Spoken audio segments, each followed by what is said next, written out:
Hey, I'm Alex Radcliffe from Board Game Co, and today I'm doing a Should You Back It on Marvel United, specifically Marvel United Multiverse, because if you've seen this before, well, this is a video that has been done a few times before, with a few updates and a few reviews and like 17 gameplays and conversations. There's a lot of content around this game on many channels, on my channel, whatever. This is Marvel United Multiverse. This is a game where you can currently spend $425 is what you can currently spend on just the new stuff. Forget if you want to get some of the older things that are available, the extra Kickstarter exclusives, the extra Sinister Six. If you forget any of the old things, you can spend $425 on just the new stuff, and I assume there will be one more. Generally, if this goes the way things usually go, we'll either see one of two things. We'll either see on Monday, tomorrow, we'll see an update for an all-in pledge, reducing that $425 to, like, I don't know, $400, $395, something like that, or we'll see an extra optional buy combined with an all-in pledge, keeping your price point around $425, $420-ish, but having a little bit more stuff jammed into it.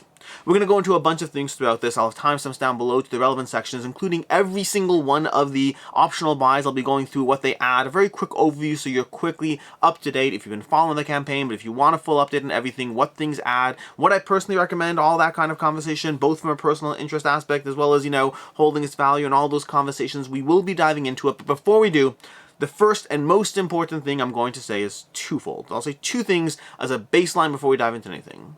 One, this will all hold its value. If you're not concerned about how things, if you are concerned about how things will hold their value, whether it's a game you can back and what if it's not for you, everything here will hold its value. There's some nuance around that. Some of the things, you get this versus get that, combined with the retail option here. There are some nuanced aspects, but as a general rule, if you spend that $425, you'll be able to get it back if this is a game that's not for you.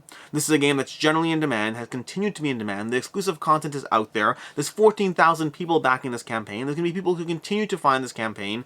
It continues to hold up and people continue to want it, and I don't know if there'll be a fourth or a fifth, or if one day we'll see DC United, or who knows what will happen next, but everything here still will hold its value. That's number one. Number two is you definitely don't need everything. You absolutely do not need everything, and I'm not saying Marvel United Core is enough. I personally think Marvel United is an incredible experience that I thoroughly recommend and I think is amazing, and I do think you need more than just a core box. But I don't think you need anywhere near the $425 worth of stuff that you're going to see here. And I have specific recommendations about what you want, and I'll caveat some of those things as well as we go through it. But with that, let's go ahead and dive into this, because that took way long to get here. Way too long to get here. Marvel United is a simple system from Command, designed by Eric Lang and Andre, I think it's designed by Eric Lang, I believe, if I recall correctly, and Andre, I don't remember the names offhand, Eric Lang and Andre, I think Andre, but either way, this is a game system in which it's a cooperative game system, although there are multiple modes, including solo, including competitive. There's a bunch of ways to play the game, but the general idea is you are playing cards into a timeline, feeding off the other heroes, combining your move, your attack, your heroic actions, and being able to work with the other heroes as you try to take down the villains. A wide array of villains are going to provide a ton of abilities, a ton of ways that they mix up the game state. They generally mix up the game state a whole lot more than the heroes do, unfortunately, and they're going to continue to give you new challenges in different ways, both the core puzzle of every villain providing its own unique challenge, as well as the fact that there's going to be a ton of ways to mix up the game with modules, with enhancements, with sequences, with campaign play, with head-to-head, a ton of different options. But the general idea is pick your favorite hero, pick your favorite group of heroes, put their plastic chibi miniature on the table, and then try to work together to take down the villain across, I don't know, 25 minutes of play, 35 minutes of play.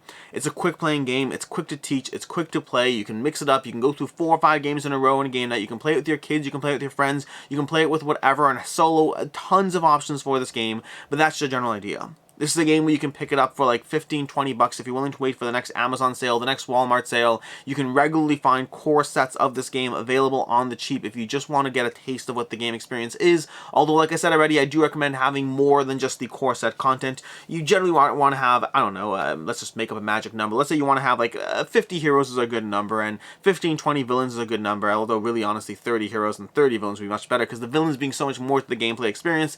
But you want some variety, and maybe you want variety in, particular game modes as well, and we'll get to that, and maybe you want variety in the particular heroes that you have a bit more of an affinity towards. This is a good time to mention, if you don't already know, that this is the third campaign from Command in the system. We had the original Marvel United, then we had Marvel United X-Men focusing on the whole X-Men roster of heroes, and now we have the Multiverse focusing on all those offshoots, the things that aren't quite in the MCU in the traditional sense, but are very much a part and parcel of the Marvel Universe, and that brings them opportunity to bring in different fan favorites, different variants, different options as far as the various heroes, things that may be be less interesting to you. If you're more of a, you know, an MCU kind of person, you won't find as much of your traditional MCU heroes that you've come to know and love, but you'll find a ton of offshoots, from Wrecker to Piledriver to Thunderball, Bulldozer, not necessarily offshoots, other characters I should say, or as well as variants. You'll have Kid Loki, you'll have Captain America in different forms, you'll have Iron Lad. There's a ton of different characters here. There's going to be stretch goals, there's going to be optional buys, and we'll go through all of that. Starting off with what the core pledges are over here. For $65, we have the Multiverse pledge. This is going to give you the base game, as well as all the stretch goals you get in the game. Now remember, this is going to cost you $65 plus shipping to get your hands on it. This is not going to be cheap. This will run you close to $100 or somewhere in that range to get your hands on that core pledge. And if you're wondering why should you get your hands on that core pledge when you can pick it up for $15, $20 when it goes on sale at Walmart, well, the answer is going to be in all the stretch goals you get for that core pledge, which we'll go through shortly before we go into the optional buys. Additionally, at $100, we have the Herald Pledge, which is going to bring you the Coming of Galactus expansion over there, a Kickstarter exclusive expansion to the game. Many of the expansions to the game are either Kickstarter exclusive or have some degree of Kickstarter exclusive content to them, giving you a reason to get them if you are someone who wants any of these things. If you're someone who wanted Old Man Logan, well, that's something that goes for like $60 on its own on eBay, so there is a value to these, although the question is both more of a how will it hold up if it's not for me, as well as a personal value. Whether Old Man Logan goes for $60 on eBay doesn't really help you if you're not selling him and you just want to know if you should play him. That's a different conversation entirely. But from there we have the Herald Pledge, which brings you the Coming of Galactus, a not overly gigantic miniature, but definitely a larger miniature as you figure out how to take him down in a particular puzzle of additional gameplay options that will give you a new way to go through the game, similar to the way if you've played through some of the challenges or the optional modes in any of the previous two Kickstarters. These are the kinds of experiences that, in my own personal opinion, you won't heavily find yourself diving into these variants of gameplay, which is why I don't necessarily encourage them unless you think you really actually likely will. Again, for myself, for most people, I believe standard Marvel United with a bunch of heroes, a bunch of villains is the way most people engage with the game. There are some people who will pull it out and dive into fighting off Galactus, but many won't. And so that's going to be part of the conversation we have today around the various optional buys as far as which ones are actually a fit and which ones will actually add to your gameplay experience and which ones aren't really that necessary. Although part of the problem in general is that they always add heroes and villains and other things, and you can use those even in your regular games. Whether or not you do fight against Galactus, many of the contents of the Galactus option over here will give you things you can use in your regular games, so you want to take that into account too. From there, let's go ahead and dive into the stretch goals, and then we'll go through the optional buys. Although the optional buys I've ordered in, well, we'll go through them as we go through them. Stretch goals over here. Stretch goals, I'm going to go through these fairly quickly. We have Corsair, Black Knight, Shot. I'm going to mispronounce a bunch of these, and it is what it is. We have Cyber Spider-Man, Hefseva, we have Songbird, we have Patriot, Raza, and M, as well as Captain Britain, Chamber, Cypher, Speed, Aurora, Husk, Elsa Bloodstone, Havoc, we have Lilandra, Kid Loki, Wiccan, Siren, Megan, Wong, Captain America, as well as Deathlock coming up. And again, keep in mind, this campaign is not over yet. This is just kind of the, you know, we hit 14,000 backers, we have a few days left. I'm trying to get you the information while you can still use it, while also understanding there's still stuff coming, including a bunch of things that will be unlocked. This is just what you're seeing now. We have the anti-heroes. We have the Dakin, Darkchild, US Agent, Ursa Major, Red Hulk, Darkstar, and Red Guardian as your anti-heroes.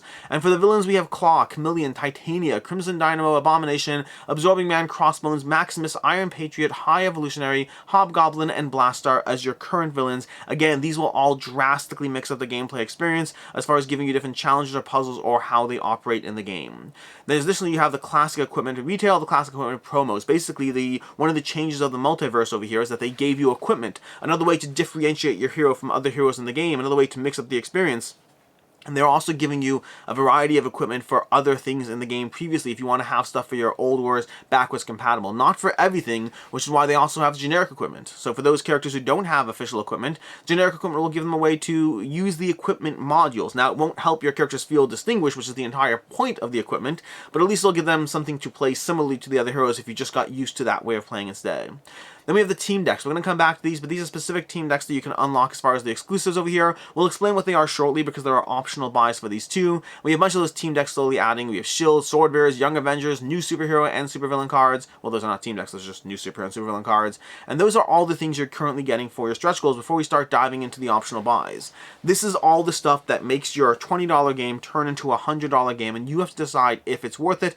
I personally think it is. I think that your $100 pledge of Marvel United over here will give you enough content that you don't need to back anything else in this campaign. You will have enough stuff to keep the experience interesting, to give you replayability. I think a plain $100, and by $100, I don't mean the $100, I mean the $65 pledge plus shipping that will run you $100 and all that when you're done. I think this will give you plenty of Marvel United content, and it's a great option to dive into a game that I thoroughly enjoy, thoroughly recommend. You have to decide if it's for you and all that, but I think that's a great way to jump into the experience. And again, if it's not for you, you should be totally fine getting your money back on that. From there, we're going to dive into the optional buys. And there are optional buys that I recommend more or less depending on what they add, with the caveat that anything that has to do with your personal favorite hero, that's going to have to be a you issue. If you particularly like that hero from that box, take that into account as you make a decision, obviously, but I'm trying to make recommendations based on what I think they add to the experience, with the overall recommendation being that unless you know you like Marvel United, I think this core box is going to be plenty. This core pledge, this Multiverse pledge, I think will be plenty for most people. And yes, there are ways you can spend a whole lot more money on this experience, and there are ways that I think will add or more or less, and we'll go through all of them, starting off with the various enhanced options that don't necessarily add to the gameplay, but an add to the deluxeification of your pledge. For $30, we have a new playmat. Yes, Marvel United has not only had 3 campaigns, they've managed to sell 3 different playmats to the backers again and again and again, each time improving on it, and I can't even really resent them. Don't get me wrong, I don't particularly enjoy buying 3 different playmats for the same exact game when I'm someone who doesn't particularly love playmats. But the problem is each playmat has actually been an improvement on the last one, or in this case, this one's a slight adjustment. This $30 playmat's not so much an improvement, they've made it smaller, and the cards go around the edge, giving you a smaller playmat while still being able to have those cards in play. I think it does take into account table space in a way that is nicer and better, but again, it's a third playmat from Marvel United, so there is that. So yeah, that's the playmat here. If you want a playmat, this is an option. They haven't yet released an option to buy the original playmats. I've seen people requesting that. There's a decent chance they'll offer that by the time the campaign is over, but decent chance does not equal a certainty by any means. From there, we have the cardboard locations. For $30, you get the cardboard locations over here, and then you additionally get the cardboard villain dashboards over here. Now, in the case of the playmat, I'll say that I personally use my playmat infrequently. I do use it, but I use it infrequently. It's not my go-to way of playing Marvel United. Again, you can buy it, you might enjoy it, you might benefit from it, but I don't think it's the best way to spend $30 in this game. I think unless you are a hardcore playmat person, I think you will likely use this infrequently. For the cardboard locations, as well as the cardboard villain dashboards, these are all nice, they're all excellent, they're great ways of enhancing your gameplay. They are also completely not essential. The first Marvel United I played through a bunch before having to upgrade any of this stuff at all in any way, shape, or form, and I don't need to upgrade it. I think your regular plastic, regular cardstock papers, whatever it is, for the villain locations and for all these things are totally fine, totally suitable, way less, make the game easier to transport, and won't run you an extra $60. Are these nice? Absolutely. Do I recommend you get them? No, you probably shouldn't. Are some of you going to get it anyway? Probably, and you're probably the target audience for this, and I'm also in that target audience. But I'm getting it because I wanted to deluxify a game I love, and I'm okay with it, but it's not where I'd recommend you spend your $60 on this game. From there, we have an additional $20 for the plastic tokens. I will say I do like these. I do. They're also unnecessary. They're also an extra thing that does not significantly enhance the gameplay experience. This is a way of deluxifying a game you already love, not a good thing to spend on a game that you're not quite sure is in that category yet. From there, we dive into the team decks. Now, the team decks are an interesting one because the team decks, I have not played with these for full transparency and all that. Many of the stuff over here I haven't played with. But the team decks are effectively a way to incentivize you to combine certain groups of heroes from certain teams, from the Avengers, from the Wakandans, from the Spider Army, from the New Avengers, the X-Men. You're going to combine certain heroes, and you'll sit there and say, I'm playing with these heroes, and they're all defenders. And because they're all defenders, I'm going to use the Defenders team deck, which is an option that's going to both give you options as well as possibly slow you down. There's going to be a separate deck of cards that you can always choose from, a separate deck of cards where you can choose that card in addition to your own cards, putting a team deck card into the timeline, so it opens your options up with a bit of flexibility, but also there are some cards that are hindrances. There are some cards that will give you a negative effect until the card is pulled, which is the trade-off of giving you a bit more flexibility and a sense of cohesion to the game, but also with a potential downside as soon as that card shows up in the team deck. So it's a thing that adds a bit of nice flavor to the game. I think it's nice. I think it's just my own opinion without having played it. I think it's a nice concept. I think it's something you'll probably enjoy. I hardly think it's essential. If you think it will really enhance your gameplay, by all means. I think that the extra degree of variety or change to the experience it provides is not that significant, and you'll probably get that same kind of variety or change of experience from just having other heroes in general, as opposed to specifically combining, you know, the X-Men into a team or whatnot. I think it will likely enhance your immersion in the experience, so if you think that's where it'll add, if you have the sense of the Guardians of the Galaxy fighting as a team, which honestly I kind of tend to do that anyway. I kind of tend to team up characters in different ways anyway, and so it is nice to have that extra sense of why you're teaming them together, but I don't think it will be a significant enhancement to the gameplay. I think it'll be a nice thing. We also have another $15, we have the promo team decks, giving you more ways to combine different teams, just giving you different options for 15 teams, 92 team cards, just more of the same for your experience over there. And then additionally, if we scroll down over here, I believe is on this pledge over here, we're going to dive into things that go outside the $425 I already mentioned, which is specifically the older heroes. We have the United promos from the original campaign for $120. This gives you all the extras over there, as well as the Mutant promos for $120, or both of them together for $220. This is an additional way of spending $220 to get a ton of content from the original game systems if you want all of that. I'm not going to heavily dive into this. I'll just say they're here, and they'll hold their value just fine. From there, we dive into the campaign decks. Now, this I'm excited about. This is $15 for 8 campaigns, 114 campaign cards.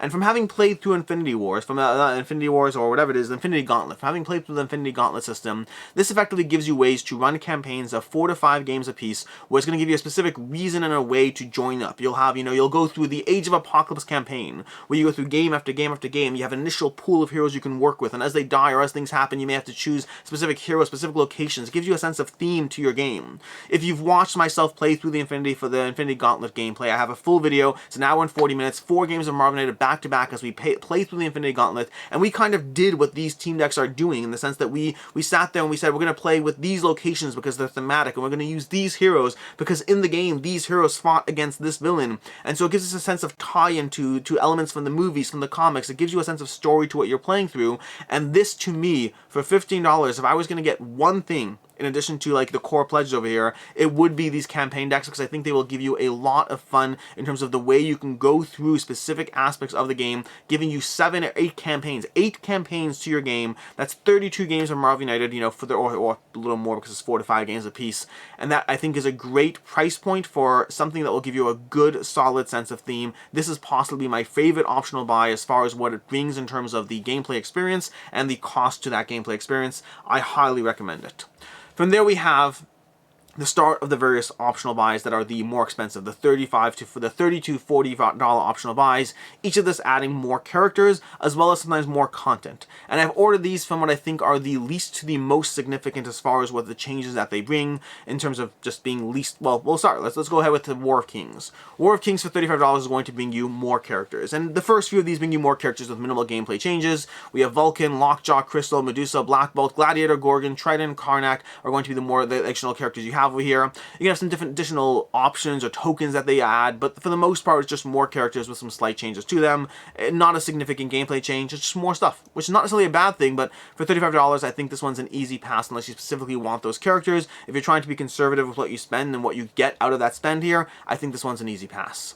Then we have Secret Invasion, which again, I think falls into the easy pass category. And again, character dependent, what are your options there. But we're going to have Ronin, Quake, Mariah Hill, Nick Fury Sr., Queen Varanki, Skrull 2, 3, and 4. This bringing you all the, the Secret Invasion over here. But again, not a ton of gameplay changes. We're going to have some small, I believe there's a challenge pack. Let me see if I can find it over here. There was one over here. Here we go. The Advanced Training module. This is going to be the biggest mechanical change it adds, which is a specific location in which you can take these advanced training cards. You'll discard as you use them. It's a nice thing, nice little change, but again, it's just one location with one thing and a bunch of new characters. Not a significant mechanical adjustment.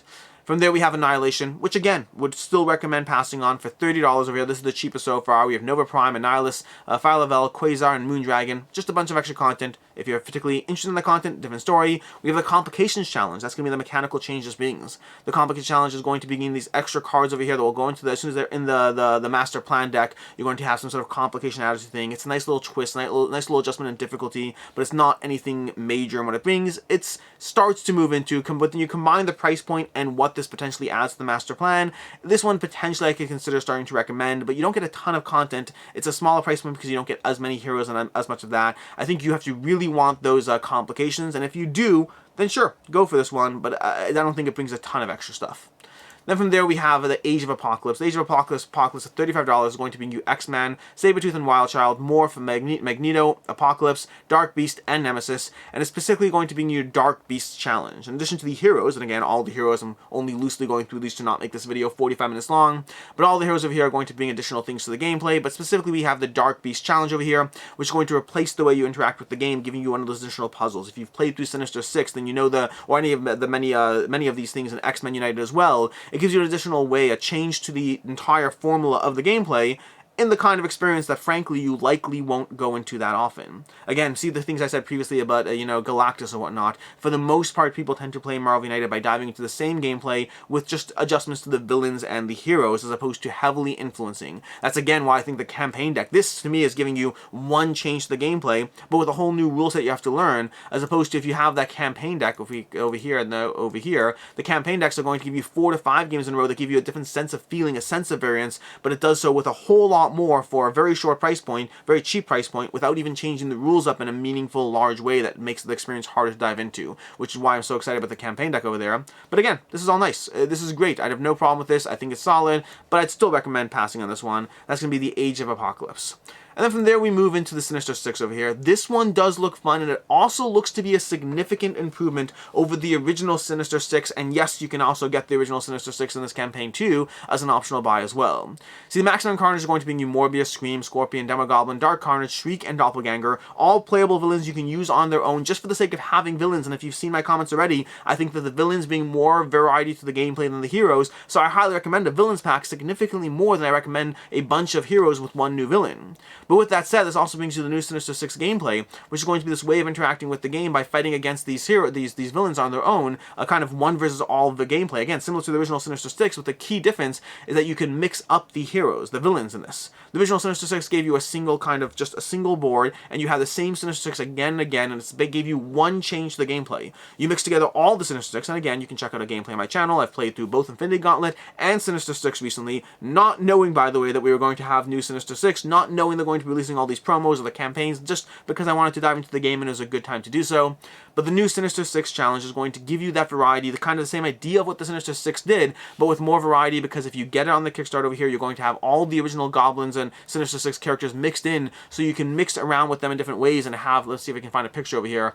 If we can see over here, you can see over here, the Sinister Six Assemble. You have this ability to play with them at any combination of them, which is going to mix up the experience significantly more. Again, it gives you the fun of Sinister Six with the variety of the regular gameplay system. To me, Sinister Six, the original game, is one that I don't find myself being likely to go into that often, because it's a specific, constrained, exact setup, when I can play the Marvel United system with a ton of variety to it. And so this completely fixes and addresses that. I'm very excited about this one as far as what it brings to the table, as far as giving you a gameplay mode that is variable, as opposed to a singular mode that the variety is in the mode itself, if that makes sense. So this overall, I think, is a good one. This would be an expansion that I definitely recommend getting your hands on, because it gives you large villain variety and a new way to mix up the experience that is variable within itself. The Maximum Carnage expansion is the one that I'd probably recommend the most after the campaign decks. I'd probably recommend the campaign decks, then the Maximum Carnage expansion, with the caveat that the next expansion might be one that I recommend as well, with, well, caveats. My third most recommended expansion, and the last add-on we're going today, is specifically Civil War. And depending on who you are, this should either be lower down your list or higher up your list as far as what brings to the table, and I think that depends on what you are, who you are, and how you envision playing this game. You see, Civil War is not just going to add more heroes. It's going to add Wonder Man, Iron Man, Captain America, Spectrum, Tiger, Yellow Jacket, Kate Bishop, Goliath, a larger miniature for that.